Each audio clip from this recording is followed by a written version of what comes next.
It was a cold Thursday night in early February when I woke up in the ICU with a fractured skull and no memory of how I got there. My wife stood beside a stranger who claimed he'd saved my life. But 3 weeks earlier, I'd seen her car parked outside a downtown hotel she had no reason to be at. Now, this hero knew far too much about my wife. Coincidence? I stopped believing in those the moment I realized my accident might not have been an accident at all. My name is Michael Carter, 44 years old, founder of Carter Biomedical Systems, one of Denver's top medical equipment suppliers. I'd spent nearly 2 decades building it from the ground up, turning a garage startup into a company with over 70 employees across the Mountain West. My wife, Laura, and I had been married 18 years. We had 2 kids, Evan, 17, already talking college scholarships, and Lila, 13, my quiet artistic girl who still left notes on the fridge that said, "Love you, Dad." The night of the crash, I was driving home from a client meeting in Boulder. The highway was quiet, the kind of empty stretch that makes your mind wander. I remember calling Laura, telling her I'd be late. Her response was short, distracted. "Okay." Then silence. Something in her tone stuck with me. For months, things had felt off. Then came the lights. Bright, sudden, blinding. A black SUV swerved into my lane. I jerked the wheel hard, but too late. Metal screamed against metal and the world shattered into darkness. When I came to, fluorescent lights burned my eyes. My body was a map of pain. A nurse leaned over me. "Mr. Carter, you're in the ICU. You were in a serious accident. You've been unconscious for 2 days." 2 days? My voice was barely a whisper. "Your wife's been here the whole time," she said gently. "She just stepped out with a man who found you." That word, man, hit me wrong. The door opened, and there she was. Laura, immaculate as ever, in a fitted blazer and perfect makeup. Not a woman who'd spent 2 days at her husband's bedside. Behind her stood a stranger in his 40s, handsome, polished, confident. "This is Ryan Holt," Laura said brightly. "He witnessed the accident, stayed with you until help arrived." Ryan gave me a smile too smooth to trust. "You're lucky, Michael. That SUV hit hard." Something in his voice made my skin crawl. Laura's hand rested on his arm for a fraction of a second too long. After he left, I asked, "How long has he been around?" Laura's eyes flickered. "He's been supportive, made sure the hospital had what they needed." Supportive? Right. When I was alone again, I grabbed my phone. The screen was cracked but barely working. There, unsent, was a text from the night of the crash. "We need to talk about the man I saw you with at the Madison Hotel." The memory slammed back into me. Laura's silver Lexus in that hotel parking lot 3 weeks ago, and the man who'd follow her out of the lobby. The same man now calling himself my savior. 2 days later, I was discharged. My ribs ached, my skull throbbed, but I needed to get home, to see for myself what kind of life I was waking back into. My oldest friend, Tyler Morgan, flew in from Dallas to drive me. He was blunt, as always.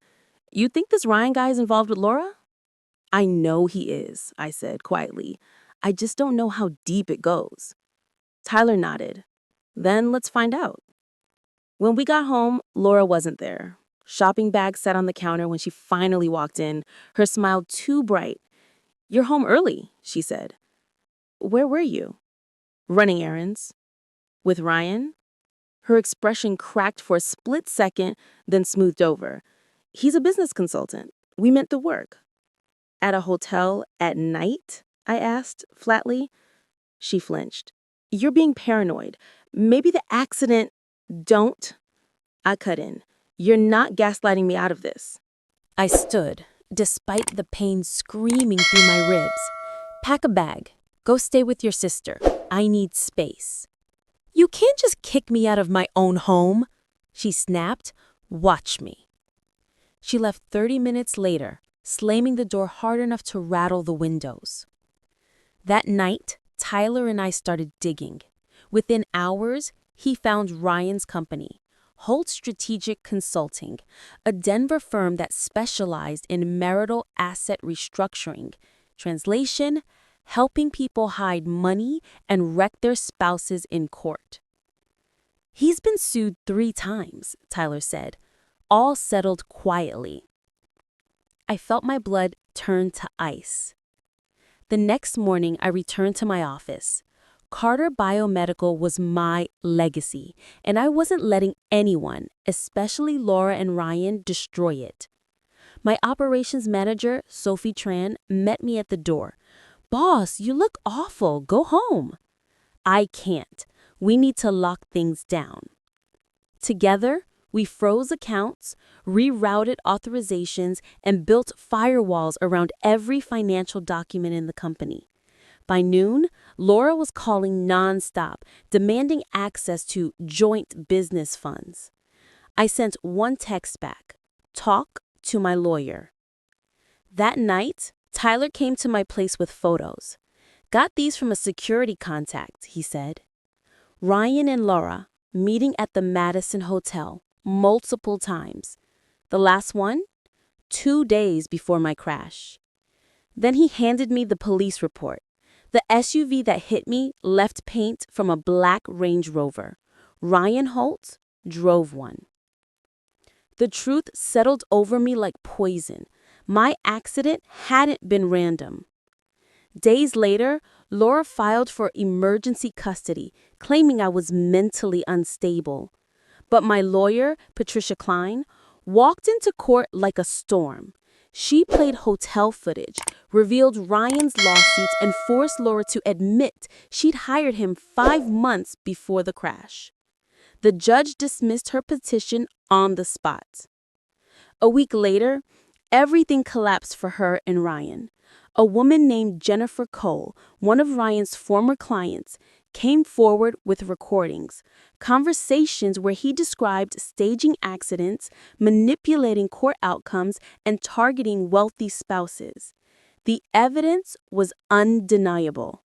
Within days, Ryan was arrested for fraud, conspiracy, and attempted murder. Laura cooperated to save herself. She testified, cried on the stand, and got probation. Ryan got 25 years.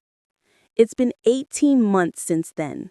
I rebuilt the company, opened a second facility in Colorado Springs, and made Tyler my COO. Evan's in college now, and Lila's thriving in school. Sometimes, late at night, I still hear metal screeching in my dreams. But then, I look at my kids, safe and smiling, and remember what I learned the hard way. You can survive betrayal. You can rebuild from ashes. You just have to stop being afraid of the truth and start fighting for it. If you've ever been betrayed or faced heartbreak, you're not alone. Subscribe to Cheating Secrets for real stories of love, betrayal, and resilience. Don't forget to click the notification bell so you never miss a story that could change the way you see relationships.